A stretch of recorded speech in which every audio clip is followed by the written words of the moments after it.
moment Victoria Reed's hand struck 8-year-old Marcus Washington's cheek, the entire first-class cabin froze.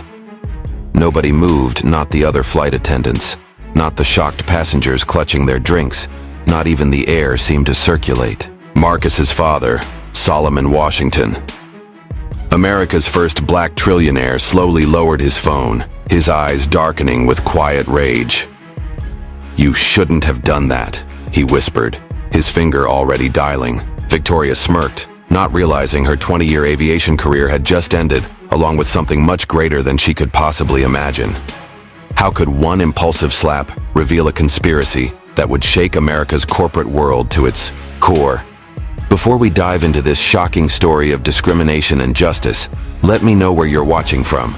If you believe in standing up against injustice and exposing prejudice, smash that like button and subscribe for more eye-opening, true stories that rarely make mainstream news. Solomon Washington adjusted his custom Italian suit as he guided his children, 8-year-old Marcus and 12-year-old Zara, down the jet bridge toward Sky Blue Airline's flagship aircraft.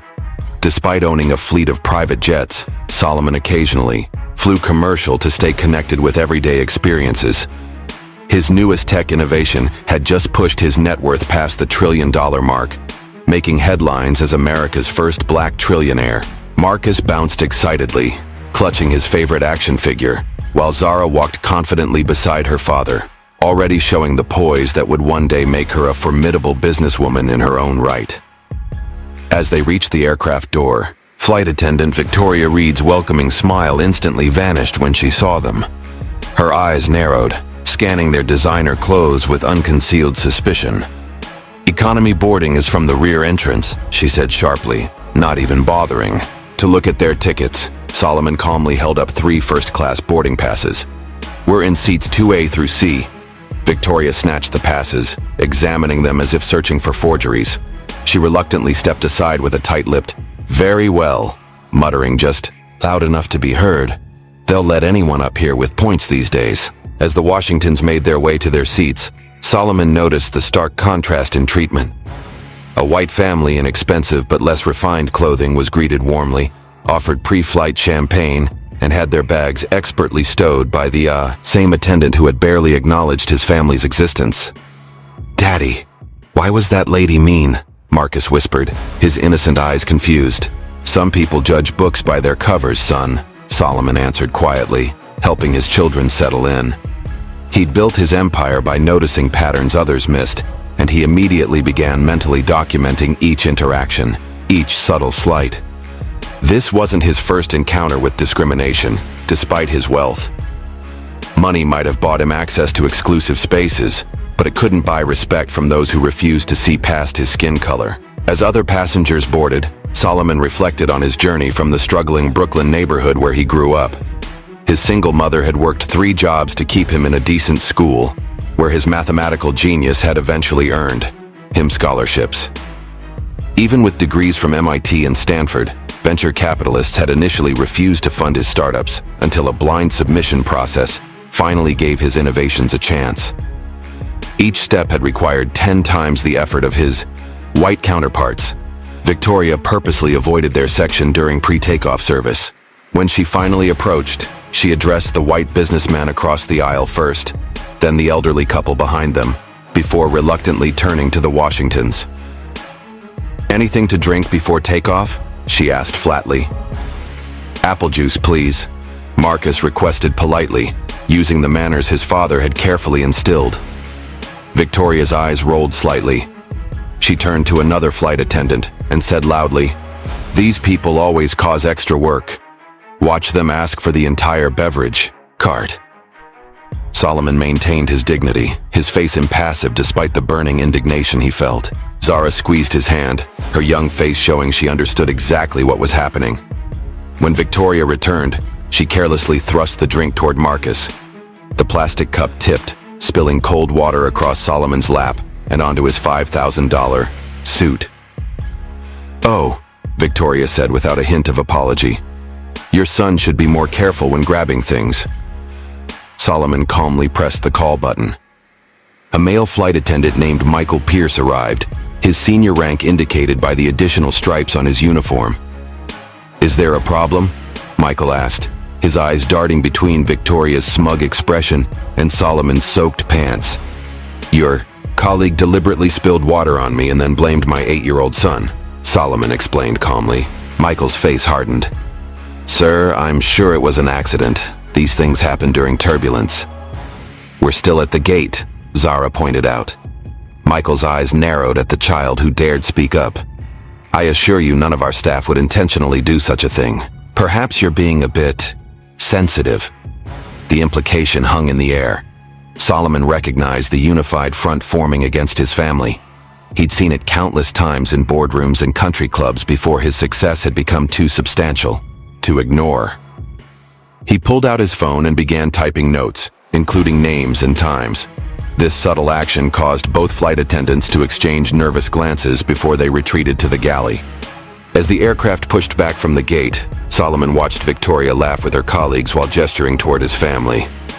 He knew from decades of experience that this flight was going to be problematic, but he had no idea just how significantly it would change all their lives in the hours to come.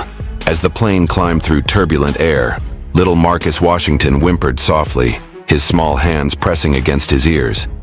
Solomon knew his son's condition well. This wasn't a tantrum, but genuine pain from pressure changes affecting his sensitive eardrums.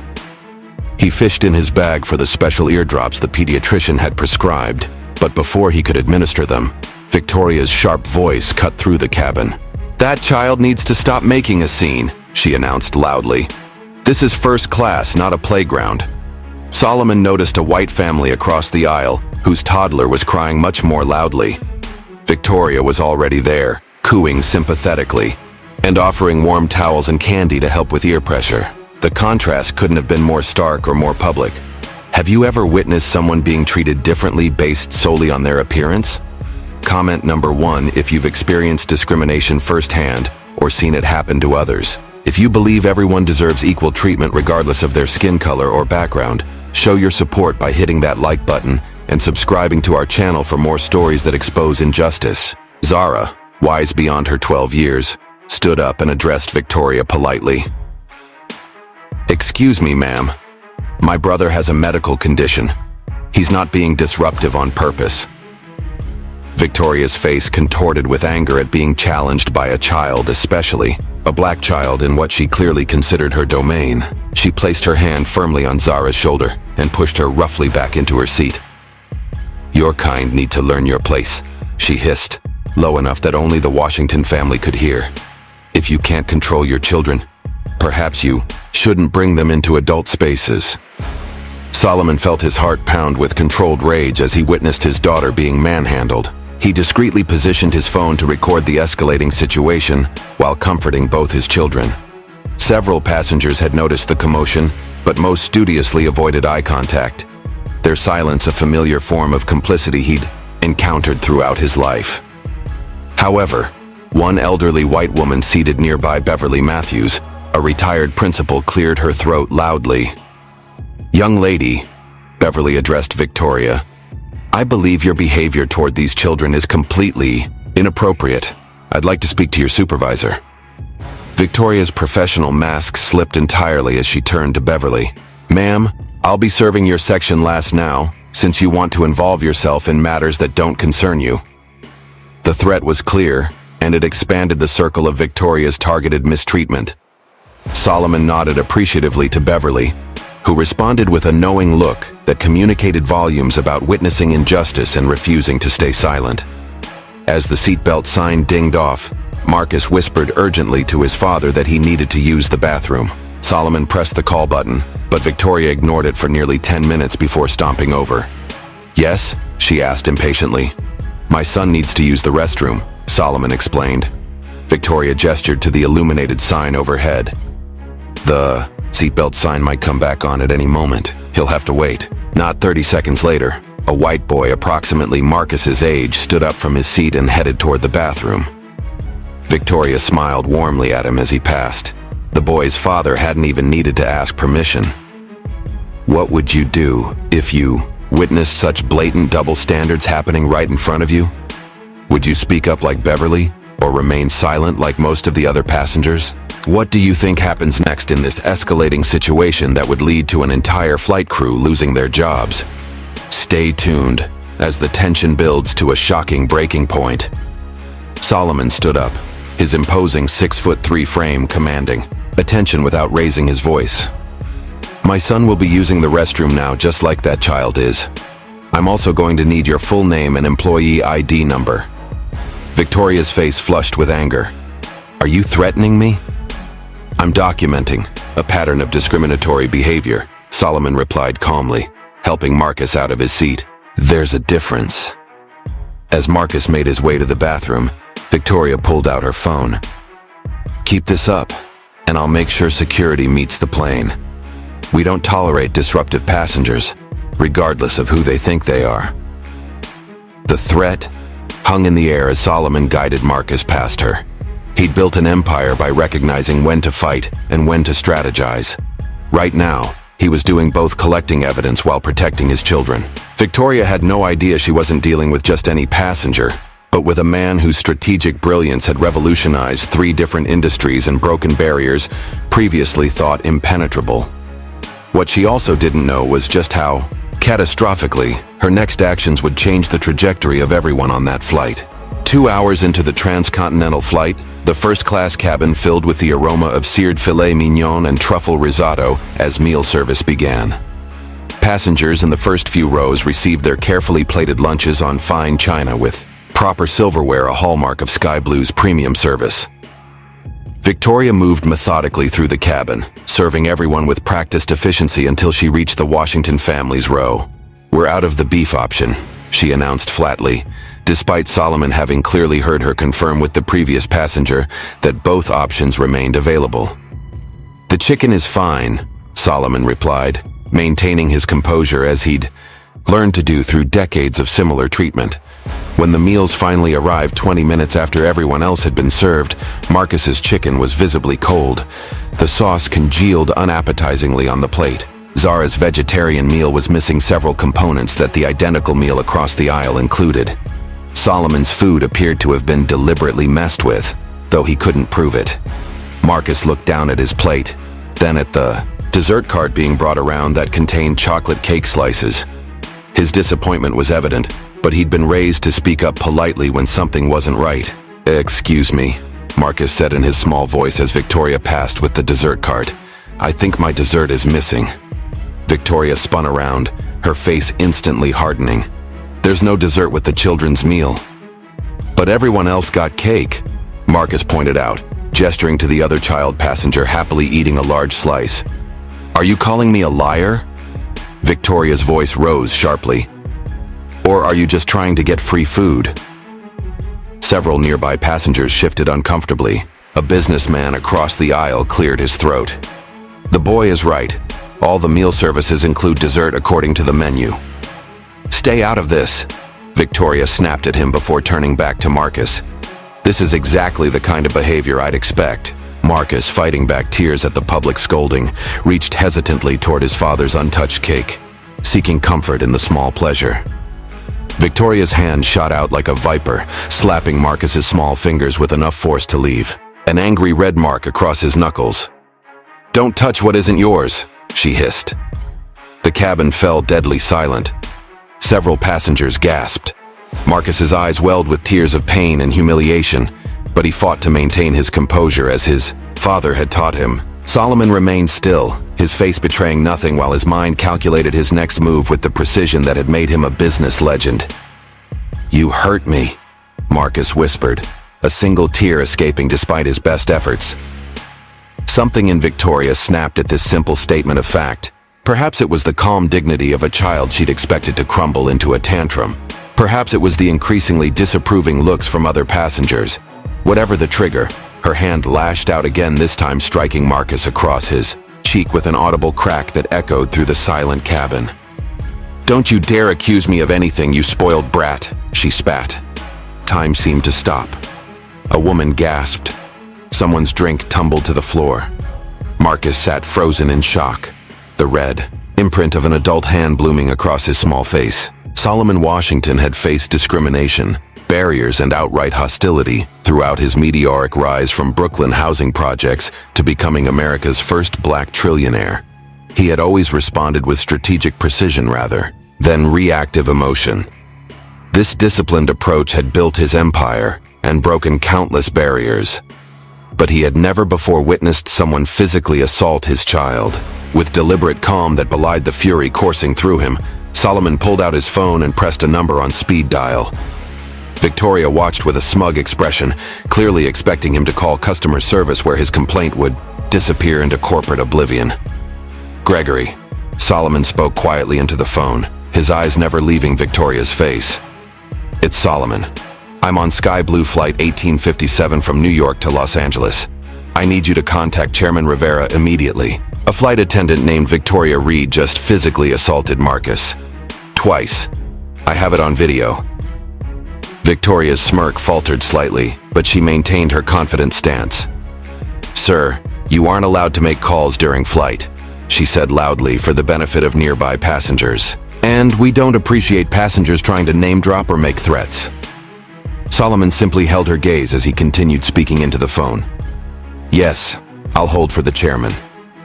Then to Victoria, he added quietly, "You have no idea what you've just done." Victoria rolled her eyes, clearly believing Solomon was bluffing. She had dealt with difficult passengers claiming connections before. She had no way of knowing that Solomon Washington owned 22% of Sky Blue Airline's parent company, or that Chairman Rivera had personally courted his investment during the airline's financial troubles 2 years earlier. As Victoria strutted away, whispering to her colleagues and casting disdainful looks back at the Washington family, Solomon gently tended to his son's reddened face and hand. The quiet dignity with which this powerful man comforted his injured child stood in stark contrast to Victoria's uncontrolled rage. Several passengers were now openly recording the situation on their phones, their earlier reluctance to get involved evaporating after witnessing the unconscionable physical assault of a child. What none of them yet realized was that this moment would trigger a cascade of events that would expose not just one flight attendant's racism, but an entire corporate conspiracy that reached into the highest levels of America's business elite. Solomon Washington cradled his son Marcus close, whispering reassurances while pressing a cool napkin against the child's reddened cheek. Zara, displaying the protective instinct of an older sister, held her brother's hand and glared defiantly toward the galley where Victoria had retreated with her colleagues. The cabin remained unnaturally quiet, passengers processing the shocking scene they had just witnessed, a uniformed airline employee striking an 8-year-old child. In the galley, Victoria showed no remorse as she huddled with lead flight attendant Michael Pierce and 2 other crew members. Their conversation, though hushed, was clearly audible to several nearby passengers. "Can you believe the nerve?" Victoria scoffed, adjusting her uniform smugly. "Acting like he's somebody important, threatening to call the chairman. Please."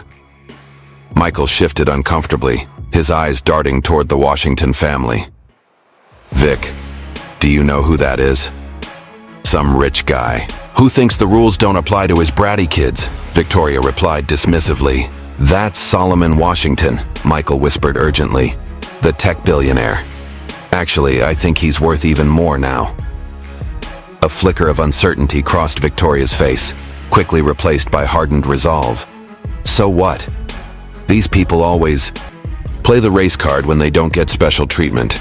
I've been flying first class for 20 years. Nothing's going to happen. Back in his seat, Solomon continued his phone conversation, his voice measured and calm despite the circumstances.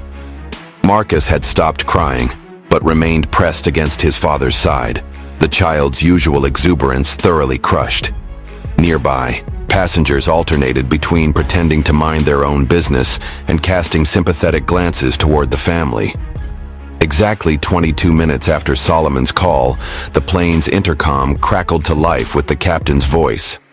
"Ladies and gentlemen, this is Captain Reynolds speaking.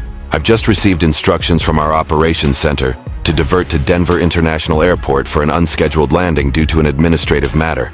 We should be on the ground in approximately 40 minutes. We apologize for any inconvenience." A confused murmur spread through the cabin. Victoria emerged from the galley, her face flushed but her stance defiant as she approached the Washington family once more. "I hope you're happy," she said, leaning down toward Solomon. "Inconveniencing everyone with your complaints." Solomon regarded her calmly. "The only person responsible for this situation is you, Ms. Reed." "Oh, please," Victoria sneered, loud, enough for surrounding passengers to hear. "You people always think you're being targeted. Maybe if you taught your children some manners instead of playing the race card every time someone corrects their behavior, we wouldn't be in this situation." Several passengers inhaled sharply at the unmistakable racial comment. Beverly, the elderly woman who had spoken up earlier, activated her call button immediately. Victoria ignored it, her attention fixed on Solomon. "I know what you're doing," Victoria continued, her voice dripping with contempt. "Recording everything. Trying to get a big settlement. Well, it won't work. I have rights too, and I'm documenting your disruptive behavior." Solomon remained stone-faced, still on his phone call, though not speaking. Victoria misinterpreted his silence as submission, or perhaps fear of her threats. "Hand over your phone," she demanded suddenly. "Recording crew members is against airline policy and federal aviation regulations." "No, it isn't," came a voice from across the aisle, a middle-aged man who identified himself as an aviation attorney. "Passengers are permitted to record their own experiences on aircraft, including interactions with crew." Victoria's face contorted with rage at this contradiction. "I wasn't talking to you," she snapped, before turning back to Solomon. "The phone. Now." Solomon finally lowered his phone slightly. "I'm currently speaking with Chairman Rivera of Sky Blue Airlines and Mr. Thornton, your CEO. They're both on the line and have been listening to this entire interaction. Would you like to speak with them?" Victoria laughed derisively. "Right. And I'm on the phone with the president. Your bluffs don't scare me." As if in response to her dismissal, every one of the crew phones in the galley began ringing simultaneously. Michael reluctantly answered one, his face draining of color as he listened to the voice on the other end. He gestured frantically for Victoria to join him. "What?" she demanded as she approached. "It's the chief operating officer," Michael whispered, his hand shaking as he held out the phone. "For you, specifically." The smug expression finally faltered on Victoria's face, replaced momentarily by uncertainty, before hardening into defiance. She snatched the phone, listening for just a few seconds before responding loudly. "That's not what happened at all. They're lying. That child was being disruptive and I simply—" She stopped, listening again, her knuckles whitening around the phone. "But you can't just— Don't I get a chance to— Hello? Hello?"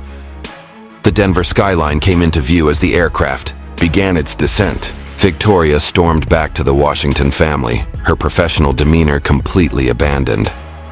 "You think you've won, but you have no idea who you're messing with," she hissed at Solomon. "I have friends, too powerful friends." Solomon finally broke his calm silence. "Ms. Reed, for your own sake, I suggest you stop talking immediately."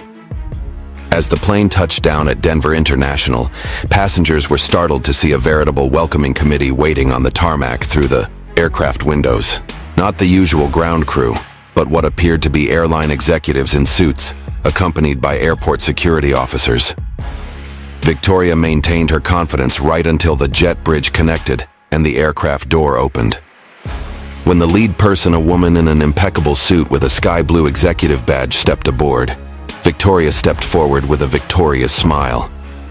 "Thank goodness you're here.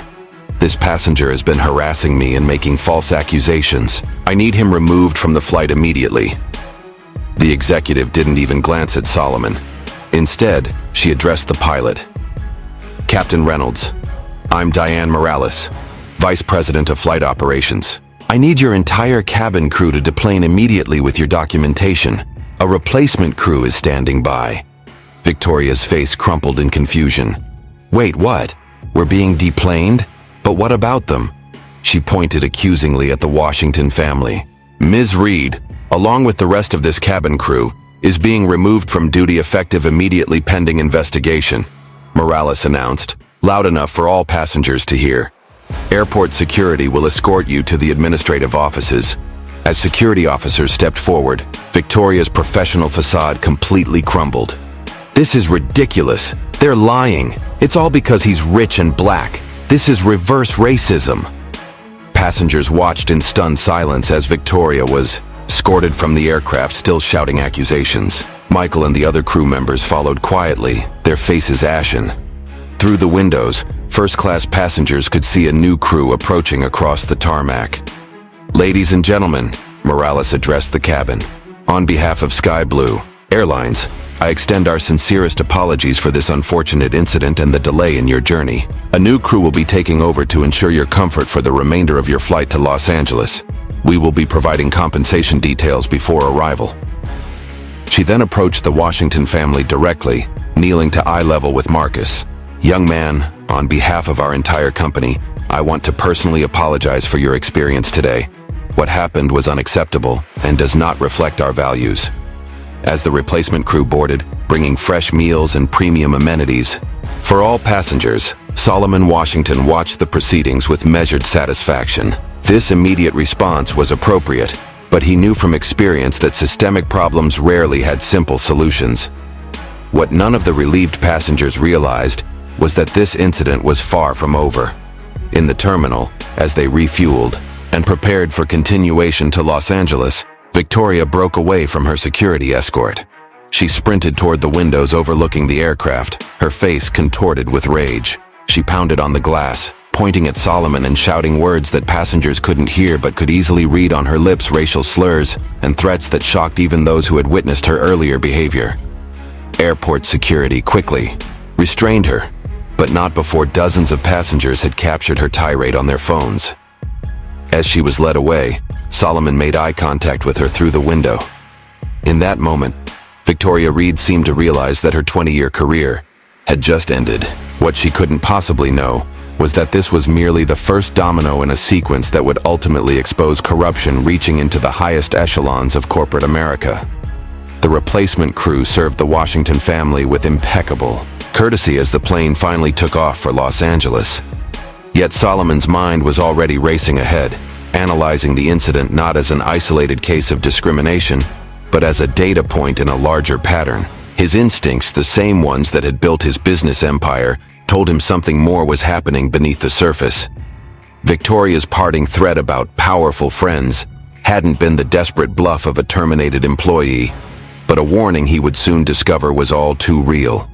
As Sky Blue Flight 1857 touched down at Los Angeles International Airport, news crews were already assembled on the tarmac.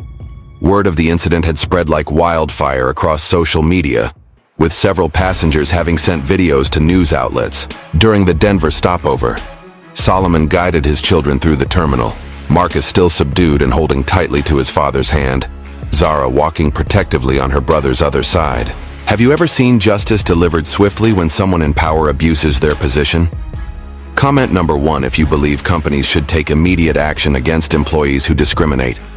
If you think more organizations need to stand firmly against racism, hit that like button and subscribe to see how this powerful story of accountability unfolds. Mr. Washington, can we get a statement about the incident? Reporters called out as the family approached the exit. Solomon raised a hand politely. My children have been through enough today. I have no comment at this time except to say that actions have consequences. His dignified response, captured on dozens of cameras, would become the defining soundbite of the unfolding story. As the Washington slipped into a waiting limousine, the scene at another part of the airport was dramatically different. Victoria Reed, still in her sky blue uniform though now missing her company credentials, stormed through the employee exit where she had been formally processed for suspension. Her face was blotchy from crying, but her eyes burned with indignation rather than remorse. "This is a witch hunt," she shouted at the HR representative who had conducted her exit interview. 20 years of perfect service records, and I'm suspended because some rich guy played the race card? The HR representative, a young black woman who had maintained professional composure throughout Victoria's increasingly hostile interview, simply replied, "Ms. Reed, the suspension is based on multiple passenger accounts and video evidence of you striking a minor. Race has nothing to do with our zero-tolerance policy on physical